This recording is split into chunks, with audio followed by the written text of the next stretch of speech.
Okay, today we continue the Samyutta Nikaya. Today is the 19th of July. Come to the 6th Samyutta, Brahma-samyutta. Now we come to 6.12. That's what I heard.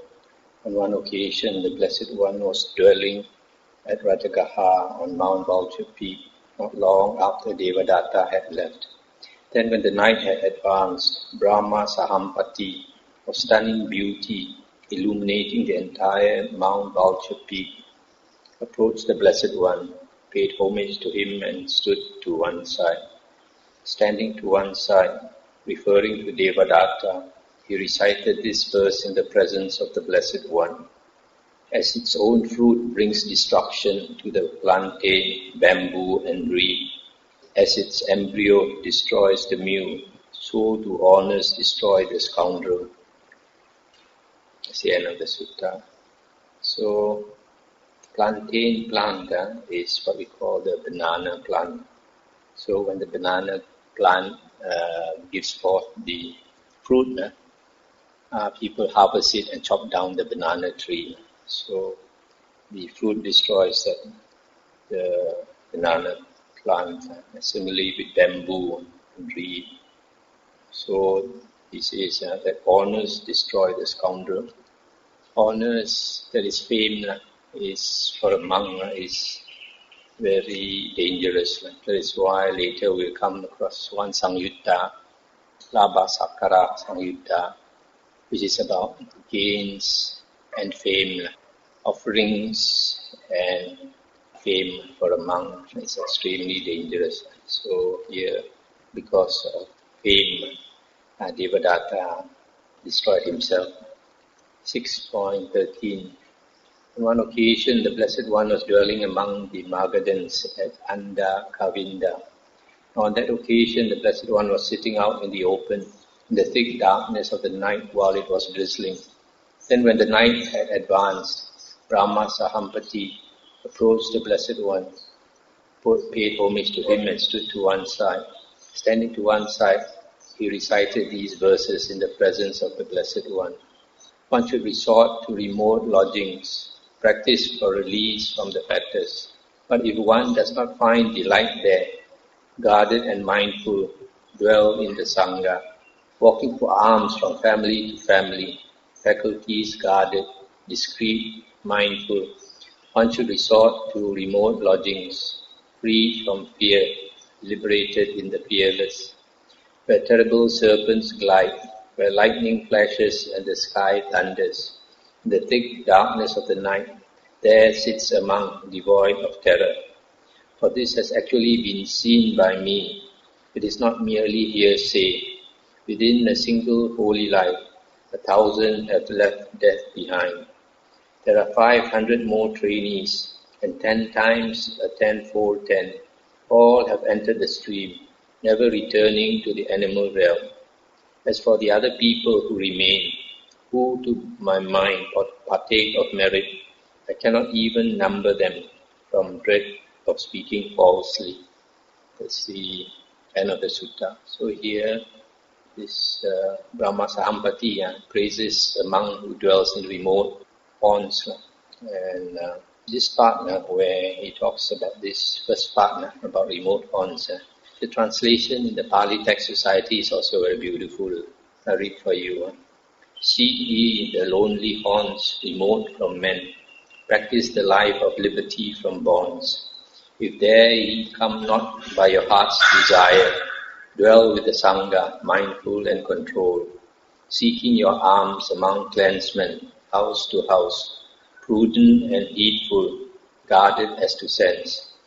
Seek ye the lonely haunts remote from men, from fear released, in fearlessness set free, where dreadful serpents glide, and lightnings roam on high, and gods doth thunder in the night, the blinding blackness of the night. There sits the monk, rid of the bhikkhu, rid of all flesh-creeping fear. So, devas, when they see monks practicing like that, living alone and having no fear, and they are also full of respect. This Brahma-samyutta could have been ascetic in a previous life. So he talks like that. Then the last part, he says, within a single holy life, people who have become a monk, 1,000 have left death behind. That means 1,000 have become arahants. And many have entered the stream. And then those who do merit, that means those who are not Arya, they do merit, that means supporters of the Buddha. He says, cannot number them, that means they will go to heaven also. 6.14. On one occasion, the Blessed One was dwelling at Savatthi. There, the Blessed One addressed the monks thus, bhikkhus or monks. Venerable Sir, those monks replied. The Blessed One said, monks, once in the past there was a king named Arunava, whose capital was Arunavati. The Blessed One, Sikhi, the Arahant Sammasambuddha, dwelt in dependence on the capital Arunavati. The chief pair of disciples of the Blessed One, Sikhi, were named Abhibhu and Sambhava, an excellent pair. Then the Blessed One, Sikhi, addressed the monk Abhibhu. Come, Brahmana, let us go to a certain Brahma world until it is time for our meal. Yes, Venerable Sir, the monk Abhibhu replied. Then monks, as quickly as a strong man might extend his drawn-in arm or draw in his extended arm, so the Blessed One, Sikhi, Arahant, Sammasambuddha, and the monk Abhibhu disappeared from the capital, Arunavati, and reappeared in that Brahma world. Then the Blessed One, Sikhi, addressed the monk Abhibhu thus, give a Dhamma talk, Brahmana, to Brahma and Brahma's retinue, and to Brahma's assembly. Yes, Venerable Sir, the monk Abhibhu replied. Then by means of a Dhamma talk, he instructed, exhorted, inspired and gladdened Brahma and Brahma's retinue and Brahma's assembly. Thereupon Brahma and Brahma's retinue and Brahma's assembly found fault with this, grumbled and complained about it, saying, it is wonderful indeed, sir. It is amazing indeed, sir. How can a disciple teach the Dhamma in the very presence of the teacher? Then monks, the Blessed One, Sikhi, addressed the monk Abhibhu thus, Brahmana, Brahma and Brahma's retinue and Brahma's assembly deplore this, saying, it is wonderful. It is indeed, sir. It is amazing indeed, sir. How can a disciple teach the Dhamma in the very presence of the teacher? Well then, Brahmana, stir up an even greater sense of urgency in Brahma and in Brahma's retinue and in Brahma's assembly. Yes, Venerable Sir, the monk Abhibhu replied. Then he taught the Dhamma with his body visible, and with his body invisible, and with the lower half of his body visible, and the upper half invisible, and with the upper half of his body visible, and the lower half invisible. Thereupon monks, Brahma and Brahma's retinue, and Brahma's assembly were struck with wonder and amazement, saying, it is wonderful indeed, sir. It is amazing indeed, sir. How the ascetic has such great power and might. Then monks, the monk Abhibhu said to the Blessed One, Sikhi, Arahant Sammasambuddha, I recall, Venerable Sir, having made such a statement as this in the midst of the Bhikkhu Sangha. Friends, while standing in the Brahma world, I can make my voice heard throughout the 1,000-fold world system. And the Buddha said, and the Buddha Sikhi said, now is the time for that, Brahmana. Now is the time for that, Brahmana. While standing in the Brahma world, you should make your voice heard throughout the 1,000-fold world system. Yes, Venerable Sir, the monk Abhibhu replied. Then while standing in the Brahma world, he recited these verses. Arouse your energy, strive on, exert yourself in the Buddha's teaching, sweep away the army of death, as an elephant does a hut of reeds. One who dwells diligently in this Dhamma Vinaya, having abandoned the wandering on in birth, will make an end to suffering. Then monks, having stirred up a sense of urgency in Brahma and in Brahma's retinue and in Brahma's assembly, just as quickly as a strong man might extend his drawn-in arm or draw in his extended arm, the Blessed One, Sikhi, Arahant, Sammasambuddha, and the monk Abhibhu disappeared from that Brahma world and reappeared in the capital Arunavati. Then the Blessed One, Sikhi, addressed the monks thus, Monks, did you hear the verses that the monk Abhibu recited while he was standing in the Brahma world? We did, Venerable Sir. What were the verses that you heard, monks? We heard the verses of the monk Abhibu thus. Arouse your energy, strive on, exert yourself in the Buddha's teaching, sweep away the army of death as an elephant does a hut of reeds. One who dwells diligently in this Dhamma-Vinaya, having abandoned the wandering on in birth, will make an end to suffering. Such were the verses that we heard the monk Abhibu recite while he was standing in the Brahma world. Good monks, it is good that you heard the verses that the monk Abhibu recited while he was standing in the Brahma world. This is what the Blessed One said. Elated, those monks delighted in the Blessed One's statement. That's the end of the sutta. So, you see this pair, the Buddha, Sikhi and his disciple, it was too early to have their meal, so he thought, still got a lot of spare time. So both of them flew to the Brahma world. And monk Abhibu was asked to give a Dhamma talk. So when he gave a Dhamma talk, the Brahma Devas were unhappy. They thought, how can the teacher is around, how can the disciple teach the Dhamma? Then the Buddha asked him to show them something. Then he made himself sometimes visible, sometimes invisible, and sometimes half of the body visible. So they were amazed how his psychic power is so great. You see, for him to make them see this, that means his psychic power is much greater than them. He can, in a way, control their mind so that they see what he wants them to see. So they were very impressed. Then monk Abhibu said, that this is nothing. I remember I have mentioned to the Sangha that standing in the Brahma world, my voice, just speaking normally, can be made audible to the 1,000-fold world system.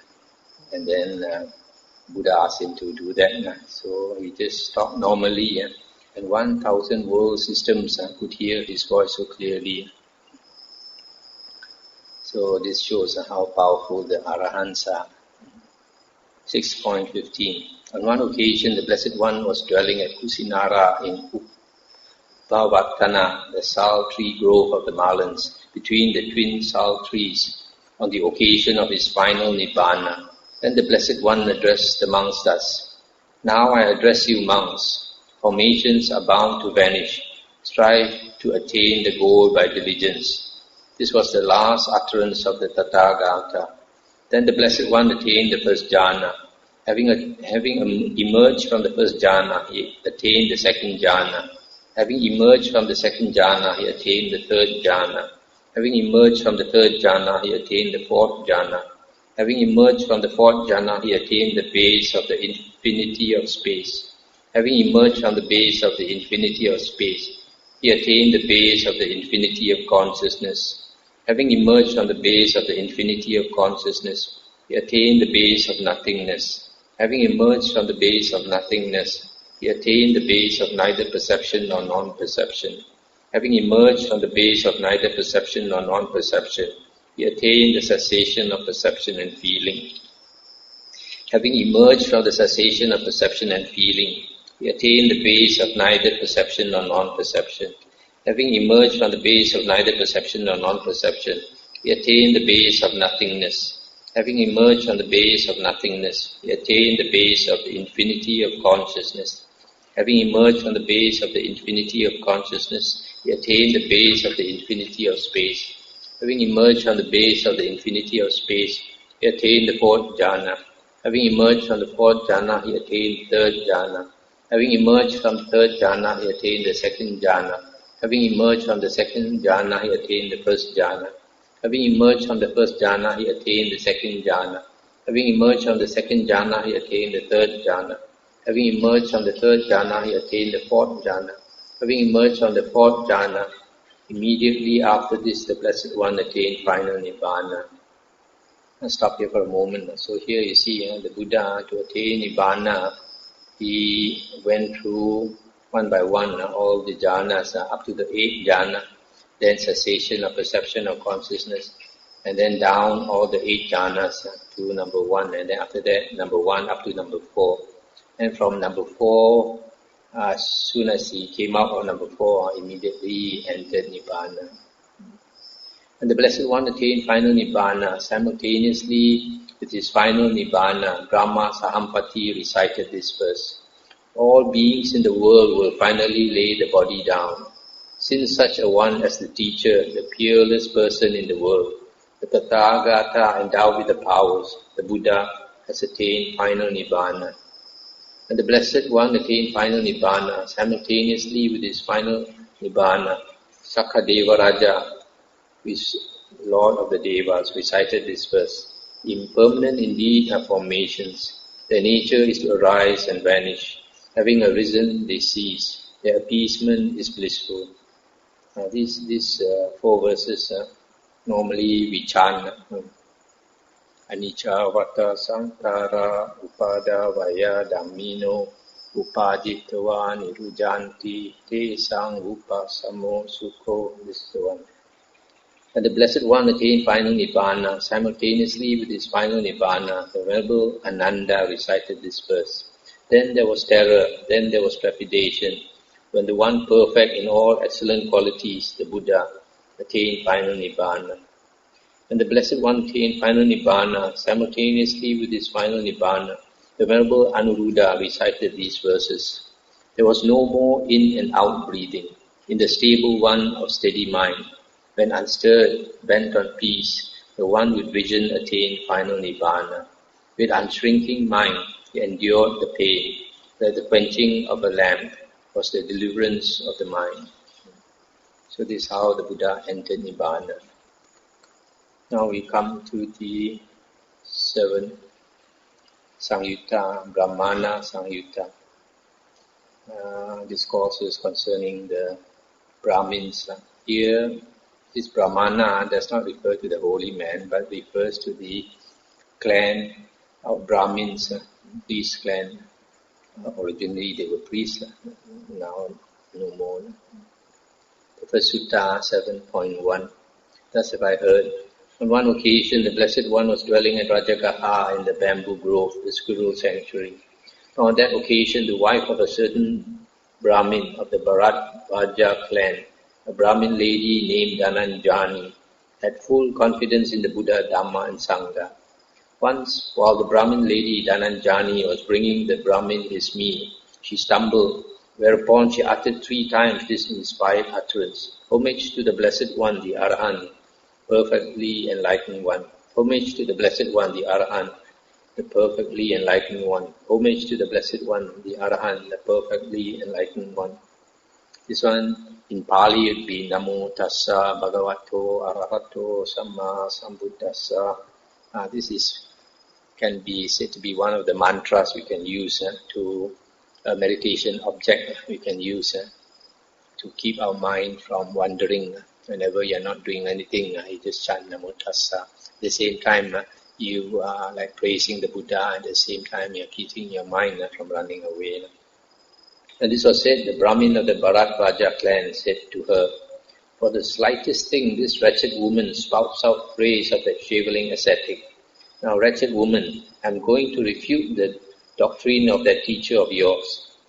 And she said, I do not see anyone Brahmin in this world with its Devas, Mara and Brahma, in this generation with its ascetics and Brahmins, its Devas and humans, who could refute the doctrine of the Blessed One, Arahant Sammasambuddha. But go, O Brahmin, when you have gone, you will understand. Then the Brahmin of the Bharadvaja clan, angry and displeased, approached the Blessed One and exchanged greetings with him. I stop here for a moment. It seems this Brahmin, because she was not a follower of the Buddha, and sometimes his friends come to his house, they are also Brahmins, but his wife was a follower of the Buddha. And since his wife was always saying Namo Tassa Bhagavato Arahato Samma Sambuddhassa, he felt a bit embarrassed because his Brahmin friends also did not like the Buddha, probably just like him. So that's why when the wife stumbled and said Namo Tassa again. He got angry.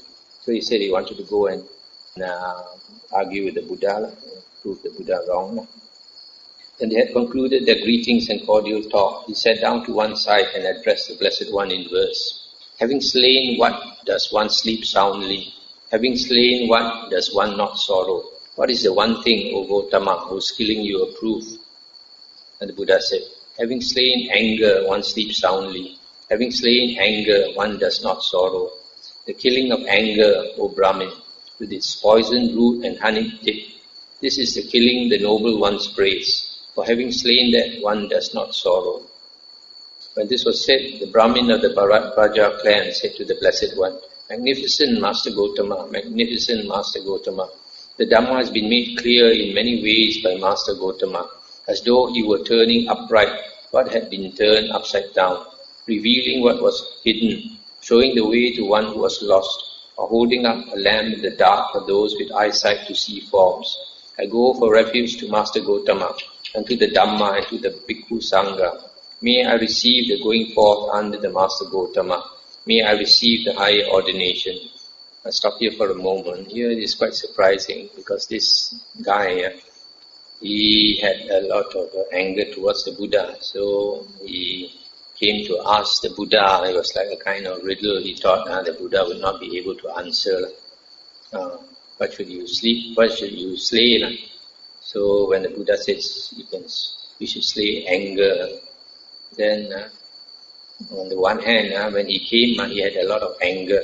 So when the Buddha mentioned kill anger, he thought probably that the Buddha could read his mind. So he was so impressed by the Buddha. And he not only took refuge with the Buddha, he even wanted to go forth as a monk under the Buddha. One thing about Indians, religion is very much a part of their culture, unlike us Chinese. Chinese business is very important, but Indian, they value religion a lot. That's why when they see monks, they are full of respect. Then the Brahmin of the Bharadvaja clan received the going forth under the Blessed One. He received the high ordination. And soon, not long after his high ordination, dwelling alone, withdrawn, diligent, ardent and resolute, the Venerable Bharadvaja, by realizing it for himself with direct knowledge, in this very life entered and dwelt in that unsurpassed goal of the holy life, for the sake of which clansmen rightly go forth from the household life into homelessness. He directly knew, destroyed his birth, the holy life has been lived. What had to be done has been done. There is no more for this state of being. And the Venerable Bharadvaja became one of the Arahants. It's the end of the sutta. So you see, generally, for the Buddha's disciples to become an Arahant, this is the standard phrase that is soon, not long after his high ordination, dwelling alone, withdrawn, diligent, ardent and resolute. So that's why the Buddha praised dwelling alone, because when a person dwells alone, he has to, in a way, he has to cultivate diligently, because in the deep forest, sometimes there are a lot of spirits around. If the monk is lazy, the spirits will come and disturb him. So also he has nothing else to do, nobody to talk to. So he has all the time undistracted attention to meditate. 7.2. On one occasion, the Blessed One was dwelling at Rajagaha in the bamboo grove, the squirrel sanctuary.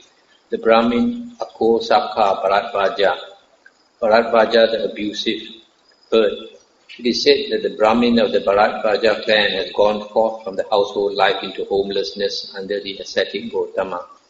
Angry and displeased, he approached the Blessed One and abused and reviled him with rude, harsh words. Stop here for a moment.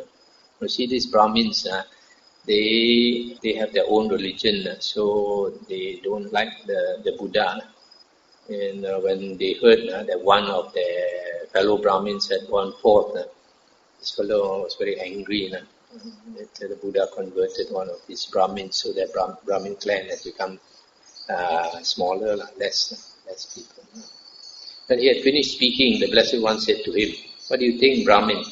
Do your friends and colleagues, kinsmen and relatives, as well as guests come to visit you? Sometimes they come to visit Master Gotama. Then, do you then offer them some food or a meal or a snack? Sometimes I do, Master Gotama. But if they do not accept it from you, then to whom does the food belong?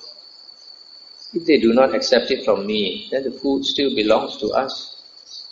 And the Buddha said, so too, Brahmin, we who do not abuse anyone, who do not scold anyone, who do not rail against anyone, refuse to accept from you the abuse, the scolding and tirade you let loose at us.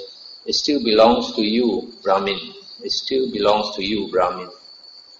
Brahmin, one who abuses his own abuser, who scolds the one who scolds, who rails against the one who rails at him, he is said to partake of the meal, to enter upon an exchange. But we do not partake of your meal. We do not enter upon an exchange. It still belongs to you, Brahmin. It still belongs to you, Brahmin. So the Buddha says, you've given me all that anger, I don't accept it, you take it back, it belongs to you. And he said, the king and his retinue understand the ascetic Gotama to be an arahant, yet the master Gotama still gets angry. And the Buddha said, how can anger arise in one who is angerless, in the tame one of righteous living, in one liberated by perfect knowledge, in the stable one who abides in peace? One who repays an angry man with anger, thereby makes things worse for himself. Not repaying an angry man with anger, one wins a battle hard to win. He practices for the welfare of both his own and the others. When knowing that his foe is angry, he mindfully maintains his peace. When he achieves the cure of both his own and the others, the people who consider him a fool are unskilled in the Dhamma. And this was said, the Brahmin Akosaka Bharadvaja said to the Blessed One, magnificent Master Gotama, magnificent Master Gotama, in the same way. The Dhamma has been made clear in many ways by Master Gotama, as though he were turning upright what had been turned upside down, revealing what was hidden, showing the way to one who was lost, or holding up a lamp in the dark for those with eyesight to see forms. I go for refuge to Master Gotama, to the Dhamma and to the Bhikkhu Sangha. May I receive the going forth under Master Gotama. May I receive the higher ordination. Then the Brahmin of the Bharadvaja clan received the going forth under the Blessed One. He received the higher ordination, and soon, not long after his higher ordination, dwelling alone, withdrawn, diligent, ardent and resolute, the Venerable Bharadvaja became one of the Arahants. So this is another sutta, which shows how this Brahmin so fast, after arguing with the Buddha, he can just become a monk. It's interesting how the Buddha refuted his anger. He was so impressed that he became a monk. 7.3. On one occasion, the Blessed One was dwelling at Rajagaha in the bamboo grove, the squirrel sanctuary. The Brahmin Asurindaka Bharadvaja heard. It is said that the Brahmin of the Bharadvaja clan has gone forth from the household life into homelessness under the ascetic Gotama. Angry and displeased, he approached the Blessed One and abused and reviled him with rude, harsh words. When he had finished speaking, the Blessed One remained silent. Then the Brahmin Asurindaka Bharadvaja said to the Blessed One, you are beaten, ascetic, you are beaten, ascetic. You have lost. Then the Blessed One said, the fool thinks victory is won when by speech he bellows harshly. But for one who understands, patient endurance is the true victory. One who repays an angry man with anger, thereby makes things worse for himself. Not repaying an angry man with anger, one wins a battle hard to win. He practices for the welfare of both his own and the others. When knowing that his foe is angry, he mindfully maintains his peace. When he achieves the cure of both his own and the others, the people who consider him a fool are unskilled in the Dhamma. When this was said, the Brahmin Asurindaka Bhararaja said to the Blessed One, "Magnificent Master Gautama, magnificent." In the same way, he took refuge in the Buddha, Dhamma and Sangha and also asked to go forth. And a few years later, he also attained Arahanthood. So it's quite impressive how these Brahmins, once they see the light, see the truth, they can go forth like this. 7.8. On one occasion, the Blessed One was dwelling at Rajagaha in the bamboo grove, the squirrel sanctuary. On that occasion, milk rice with ghee had been set out for the Brahmin Agika Bharadvaja, who had thought, "I will offer a fire sacrifice. I will perform the fire oblation." Oblation is offering. Then in the morning, the Blessed One dressed and taking bowl and robe, entered Rajagaha for alms. Walking for alms on uninterrupted alms round in Rajagaha, the Blessed One approached the residence of the Brahmin Agika Bharadvaja and stood to one side. The Brahmin Agika Bharadvaja saw the Blessed One standing for alms and addressed him in verse. One endowed with the triple knowledge of proper birth, of ample learning, accomplished in knowledge and conduct, might partake of this meal. Let's stop here for a moment. So the Buddha came to his house to beg for food. But when he saw the Buddha, he said, one with triple knowledge, Te Vijja, these Brahmins, they consider themselves to have the triple knowledge of proper birth, that means Brahmin birth, of ample learning, is in the Vedas, the Brahmin books. And he says such a person maybe can take this meal. And the Buddha said, even though one mutters many chants, one does not become a Brahmana by birth. If one is rotten within and defiled, with followers gained by fraudulent means, one who has known, I'll stop here for a moment. So the Buddha is saying, because these Brahmins, they do a lot of chanting, they have a lot of mantras, secret mantras. So the Buddha said, not by chance, by chanting, does one become a Brahmana. Brahmana here, although it is also used for the Brahmin clan, but originally Brahmana means a holy man. So the Buddha is saying, you are not a holy man just because you chant many chants. Maybe you are rotten within. And the Buddha continued, one who has known his past abodes, who sees heaven and the plains of woe, who has reached the destruction of birth, a sage consummate in direct knowledge. By means of these three kinds of knowledge, one is a triple knowledge Brahmana. This one, accomplished in knowledge and conduct, might partake of this rice meal.